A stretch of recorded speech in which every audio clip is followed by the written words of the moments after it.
Clear to engage. Time on target. 5 mics. Out.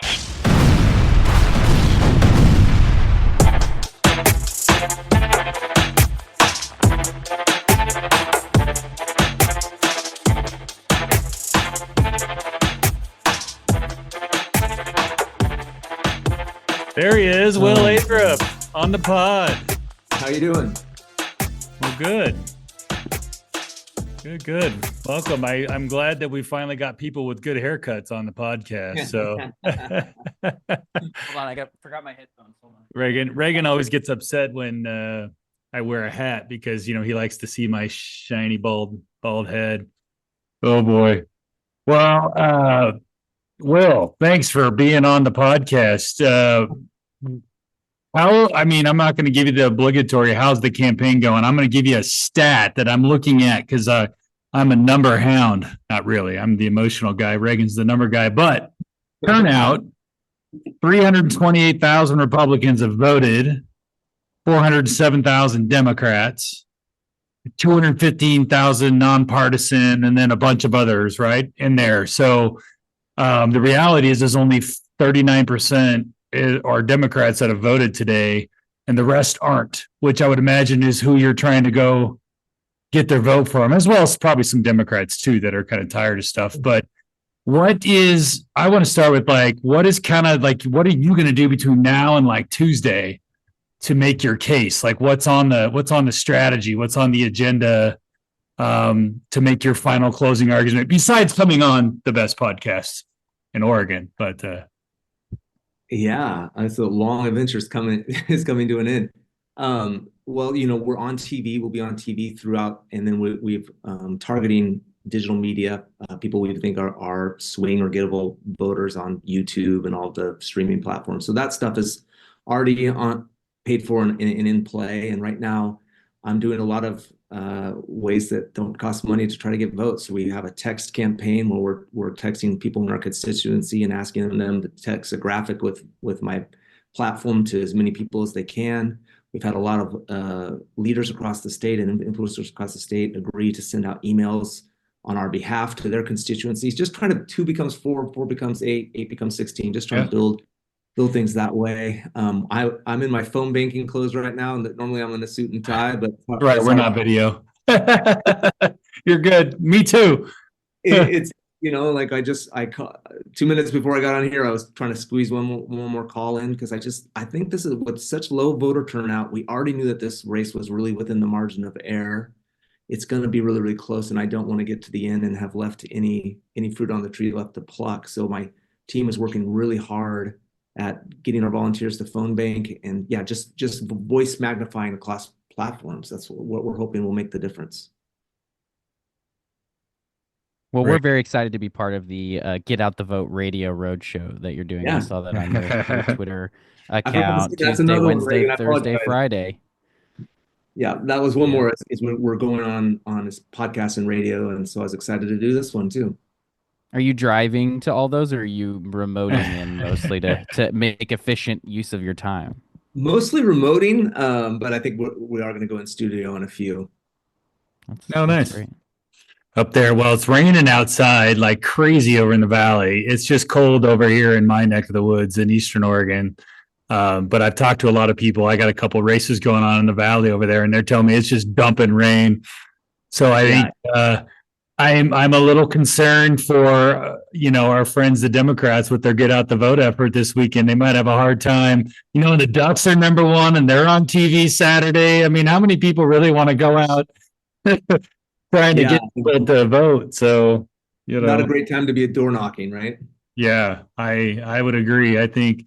What do you think has been? I mean, I've heard as well that this race is inside the margin. It's close. What do you think has been the reason? I mean, besides the fact that you've been running for a year and a half or something at this point, but what do you think really is the 1 or 2 reasons why this race is so close? Well, I think of course, anybody would say it's because I'm awesome and I'm great, but I think the reality that it's a law enforcement position. It's a technical position rather than a political position. And traditionally, voters trust, especially moderate and voters trust Republicans over Democrats to deal with law enforcement. It's the one area we generally pull higher than the Democrats in. And I also think that crime is indiscriminate, right? Everybody's suffering from crime and addiction and homelessness right now. Everybody's suffering the same. And so there's this unified desire to see some change. And the leadership paradigm in the Democrat Party has not been able to address that. And they still, even now, are floundering in their rhetoric. And I don't think they have the ability to even deliver on their own rhetoric, but they're floundering in their ability to define what they can do about the problems that are especially in law enforcement, that people are really suffering from. And I would say one other thing is I've been so grateful with the patchwork of the support I've gotten from around the state. I've tried to run a really grassroots campaign and just go everywhere and meet everybody I can. So I've gone to all 36 counties. I've spoken in all 36 counties. And I've also gone to countless neighborhood associations in Portland where I'm the only Republican in the room, or the only one who he's a Republican in the room. And try to find commonality in that. And so when I'm doing this Get Out the Vote campaign, I'm not just reaching out to Republican supporters. There's been a pretty significant amount of Democrat influencers who have also used their platform to try to get me elected, because they see that this is a really nonpartisan position that could be used for good, or it could be a political position that can really wreck things if not used or appropriately. I did want to let you know that your grassroots campaign has accidentally raised $1.6 million. I don't know if you know that, which is a really good sum. And I don't know this for a fact because I didn't go back and check, but I suspect that's the most money raised by a non-governor candidate who is a Republican running statewide, maybe ever, but certainly in the last 10 to 15 years. Richardson? Maybe Richardson in 2016 would be the next closest. Let me see if I can find his real quick. But so Sam's in the room with me. I'm not sure, but I think we're actually going to come in about 2.2 million is what we'll raise by the end. Whoa! Breaking news. And I see how it is. We're at 2.1, and I do think we're probably at about the place Richardson raised, or maybe a slightly more. Been really, and I'll tell you, it's really been that's awesome. He was a 1.6. Richardson was 1.6 in 2016. So you will beat that.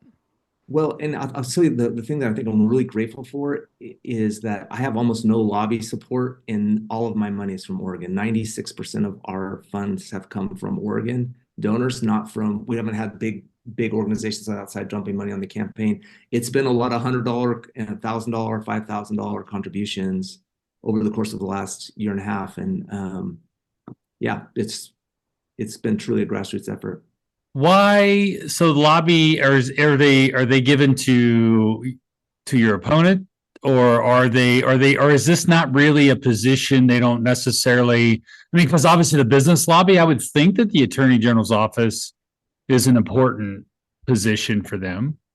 There was a lot of lobby interest early in this race, and then I think if my opponent's done something well, Dan is not somebody who's going to grassroots campaign. Dan's probably hasn't gone to a third of the counties in the state. That's not his MO. But one thing he's to work hard at is cutting off the political insiders of working the lobby and trying to keep them out of the race, and he's done that pretty effectively. And I've been disappointed by that, but at the same time, I've got the money other ways. So I've been able to raise in other ways. Yeah. At the end of the day, every candidate would rather have their profile be that a lot of Oregonians gave them money rather than the lobbyists gave them money who expect something in return. Yeah, this is true. I would think that you're probably correct there. And obviously didn't slow you down. I mean, you still raised over $2 million is what you said you're going to come in at. That really is incredible. That's a testament to your campaign, but it's also, I think, a testament to, one, this office just really hasn't been open or had any real, credible challenge to it in decades at this point. So I think I do find that the messaging, like where you stick on the issues that I think this office can really affect, and Rayfield is just focused on he's going to defend abortion, which is coming out of every single Democrat out there. It's the same. Like even Senator Steiner put in hers, she's running for treasurer. She put that she's going to invest in abortion access? I don't even know what that means. How you doing? I was like, how do you wedge that in when you're running for treasurer? It's just crazy to me. So I wish you the best of luck. You know that I'm all in, and and we really want to see you get over the finish line here. Plus, I just want to see statewide challengers actually be effective, and Richardson did it in 2016. And I think we just have to put up competent people that can make their case to the public, do the road show, raise the money, have the right message. And then I think we can fight statewide for these races. And we should be able to take everybody to task on these races.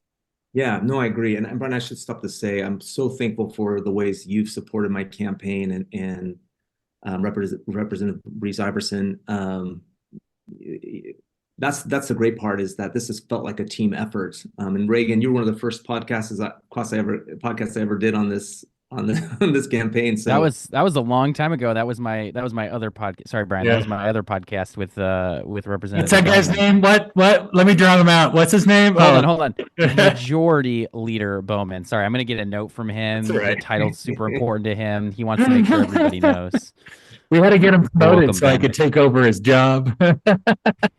regularly say, we are pulling this or we have raised this, because this has really felt like a team effort. I think people have recognized that I've had the right heart and the right background to try to do something about this, but I didn't have any political background at all. And so there's people that have come around me and try to give me some jet fuel to make this happen. And I think we're really on the eve of maybe something really great happening on Tuesday.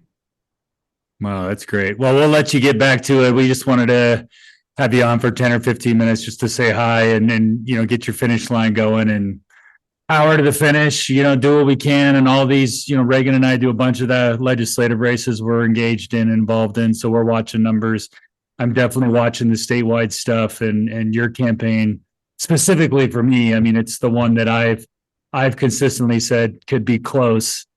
And we got a shot at winning, and the other ones just, they haven't put the money and the effort really into the effort you have. And that's the testament to you and your campaign. Thank you, sir. I really appreciate it. Thank you both for the way you supported me. I'm grateful. Thank you. Good luck. Have a great day. Thanks, All Will. right.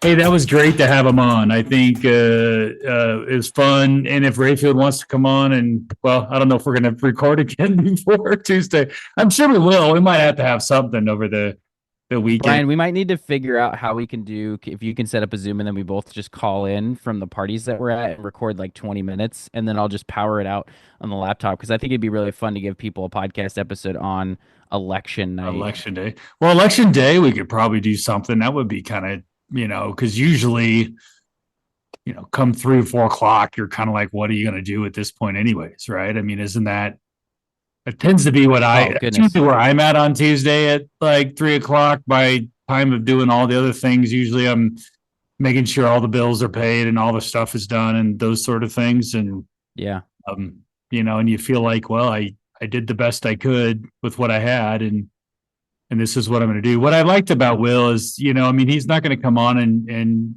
trash Rayfield and Dan. I think he's, they've run, I think he calls him, the politician, and he's trying to make an argument about why he's different and stuff without really just hammering the other side, which I do appreciate that side of it. I don't know. I haven't really seen a lot of Dan's stuff. I know that he's kind of pushing into some of the traditional Democrat kind of talking points, right? Like abortion and some of those things, which as Attorney General, I think they do probably wait. I mean, if you do see a federal scenario that happens in regards to an abortion ban, or we take the Senate and Trump wins, then maybe, I don't know. I mean, something could come of it. So the Attorney General probably would engage, I would imagine, if that happens. So I think it will one depend, talking point I give them, There's a lot of different suits that are both bipartisan and partisan that go around all these states, and the state attorney generals decide if they are going to sign on to those. And I think both for Rayfield and Lathrop, whoever wins this attorney general's race are going to have to decide which of these am I going to be on the partisan ones, Or am I just going to be on the bipartisan ones? Or am I just going to file my own suits against the federal government when I think it makes sense for Oregon? I think that that's going to be a huge question. I'll be super interested to see how they're going to handle it.